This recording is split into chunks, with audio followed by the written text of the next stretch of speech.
terbalik dengan sebuah berita yang buruk. Berita buruk biasanya akan membawa kesedihan di dalam diri kita.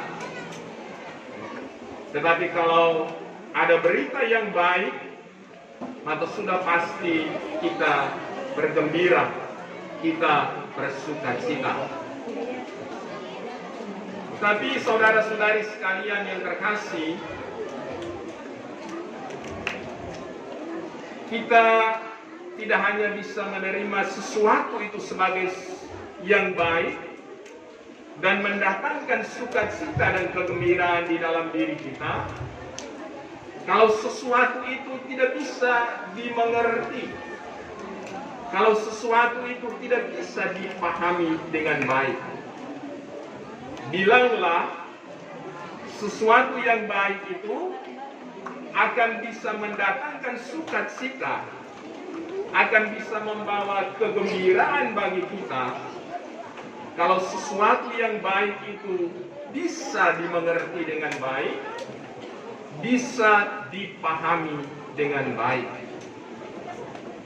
Kalau kita bisa mengerti dengan baik, kalau kita bisa memahami dengan baik, maka sesuatu itu akan bisa diterima, dan apa yang diterima itu bisa membawa sukacita dan kegembiraan dalam diri kita.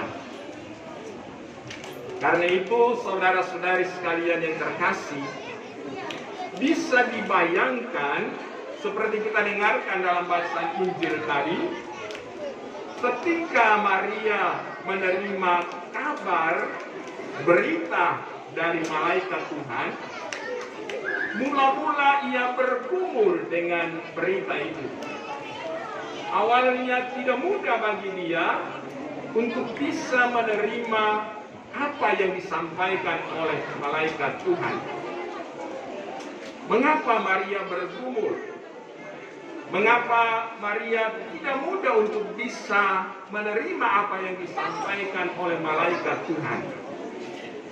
Karena ternyata seperti kita dengarkan dalam bacaan Injil tadi, berita yang disampaikan oleh malaikat Tuhan itu, apa yang keluar dari mulut malaikat Tuhan itu tidak bisa dimengerti dengan baik, tidak bisa dipahami dengan baik oleh Maria. Bagi Maria, ini bukan sesuatu yang biasanya terjadi. Dengan kata lain, sesuatu yang tidak masuk akal. Bagaimana mungkin Maria bisa mengandung dan melahirkan sementara ia belum bersuami? Status dari Yosef pada saat itu bersama dengan Maria hanya masih sebagai undangan. Dan belum ada hubungan layaknya suami istri yang menyebabkan Maria harus mengandung dan kemudian melahirkan seorang bayi. Dan itulah yang kita dengarkan dalam bacaan Injil tadi, ketika Maria kemudian mengatakan kepada malaikat Tuhan, setelah mendengar berita dari malaikat itu bahwa ia akan mengandung dan melahirkan putra Allah, Maria mengatakan, bagaimana mungkin hal itu terjadi sebab aku belum bersuami. Tapi ibu bapak, saudara-saudari sekalian yang terkasih, apa yang tidak mungkin bagi kita manusia, itu mungkin bagi Allah. Apa yang tidak mudah untuk bisa dimengerti oleh akal manusia kita, ternyata mungkin bagi Allah. Dalam percakapan antara malaikat Tuhan dengan Maria, kemudian menjadi jelas bagi Maria bahwa apa yang terjadi pada dirinya itu semata-mata karena perbuatan Allah. Dan perbuatan Allah itu di luar kendali kita manusia. Manusia memiliki keterbatasan tertentu untuk bisa melakukan sesuatu. Tetapi Allah tidak terbatas. Ia mampu melakukan apa yang tidak bisa dilakukan oleh manusia karena ia ada di luar batas. Dan seperti itulah yang kita dengarkan dalam bacaan Injil tadi. Ketika kemudian Maria mengerti dan memahami perbuatan Allah yang sangat agung dan mulia itu, akhirnya Maria menyatakan kesanggupannya. Aku ini hamba Tuhan, terjadilah padaku menurut perkataanmu itu. Para suster, ibu bapak, adik-adik sekalian yang terkasih, apa sesungguhnya yang menyebabkan kemudian Maria sampai pada sebuah pernyataan kesanggupan dengan mengatakan, aku ini hamba Tuhan, terjadilah padaku menurut perkataanmu itu. Maria hanya bisa sampai pada pernyataan seperti itu karena iman. Maria sungguh-sungguh mengimani bahwa apa yang dilakukan oleh Allah, meskipun tidak mungkin bagi kita manusia, akan menjadi mungkin dan terjadi seperti apa yang dikehendaki oleh Allah sendiri. Iman itulah yang memberi kemampuan di dalam diri Maria untuk menerima tugas yang tidak mudah, tugas yang tidak ringan, tugas yang sangat berat, tugas yang ada di luar kendali manusia, tugas yang ada di luar batas kemampuan manusia. Menerima rencana dan kehendak Allah bagi umat manusia dengan mengandung dan melahirkan putra Allah, Sang Penebus. Para suster, ibu bapak, saudara-saudari sekalian yang terkasih, 1 minggu yang lalu kami baru kembali dari perjalanan ke Vietnam. Dan Vietnam itu kita kenal sebagai sebuah negara yang komunis. Tetapi pemerintah membuka kemungkinan sebesar-besarnya bagi setiap penganut agama dan kepercayaan untuk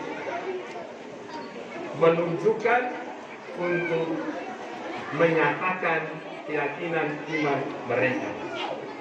Dan hal yang menarik yang saya sangka cukup jarang ditemukan di Indonesia adalah di Vietnam itu kehidupan devosional itu sangat kuat. Meskipun sebuah negara yang komunis, tapi karena kehidupan beragama itu dibuka kemungkinan seluas-luasnya bagi orang untuk bisa menghayati dan mempraktekkan kehidupan beragamanya, maka devosi dari umat Katolik yang ada di Vietnam itu sangat kuat. Kalau kita ke salah satu kota di Vietnam, dan kota itu adalah salah satu keuskupan, dan keuskupan itu dikenal sebagai kota 1000 gereja. Setiap 200-300 meter itu kita bisa menjumpai bangunan gereja yang sangat megah, gereja-gereja Katolik. Dan satu gereja itu satu paroki. Dan kita bisa melihat kehidupan beragama, ungkapan iman, kehidupan devosional dari umat Katolik yang sangat kuat. Di mana-mana kita bisa melihat patung-patung Bunda Maria yang dibangun dengan sangat megah di lokasi-lokasi yang sangat luas, disediakan bagi umat untuk berdevosi dan berdoa secara khusus kepada Tuhan melalui Bunda Maria. Kalau kita pernah dengar Maria Lavana, pada saat dimana orang Katolik dikejar-kejar, disiksa dan dianiaya oleh Kekaisaran Vietnam, orang-orang Katolik ini kemudian mengungsi dan di sebuah tempat yang jauh dan sepi, mereka berdoa secara khusus kepada Bunda Maria. Dan kemudian Bunda Maria menunjukkan tandanya. Dalam situasi penderitaan yang teramat hebat, sakit dan derita, Maria menunjukkan tanda yang luar biasa yang bisa membawa kesembuhan bagi orang-orang yang sakit dan menderita dan mengangkat mereka keluar dari pergumulan hidup itu. Kehidupan iman, kehidupan devosional seperti inilah yang semestinya juga menjadi bagian dari perjalanan kehidupan kita semua sebagai orang beriman. Kalau kita sungguh-sungguh menjadikan Maria sebagai pelindung kita, maka semestinya kita berdoa dengan sungguh-sungguh melalui Bunda Maria, Bunda Gereja, Bunda kita umat beriman, supaya melaluinya kita memperoleh pertolongan yang datang dari Tuhan. Hari ini persekolahan kita merayakan pesta pelindung bertepatan dengan Hari Raya Kabar Sukacita, dan melalui bacaan Injil pada hari ini kita semua diingatkan bahwa Bunda Maria memiliki peran yang sangat besar dalam kehidupan kita orang beriman, secara khusus juga di dalam persekolahan kita ini. Kesulitan tentu selalu ada dalam kehidupan kita, mungkin juga ada dalam yayasan Bintang Timur, mungkin juga ada dalam persekolahan Maria Mediatrix ini. Tetapi kalau kita sungguh-sungguh menjadikan Maria sebagai pelindung kita, maka tidak ada yang tidak mungkin, seperti kita dengarkan dalam bacaan Injil pada hari ini. Maria akan menunjukkan jalan kepada kita untuk datang kepada Tuhan dan memperoleh pertolongan dari Tuhan, supaya kita bisa keluar dari kesulitan hidup kita.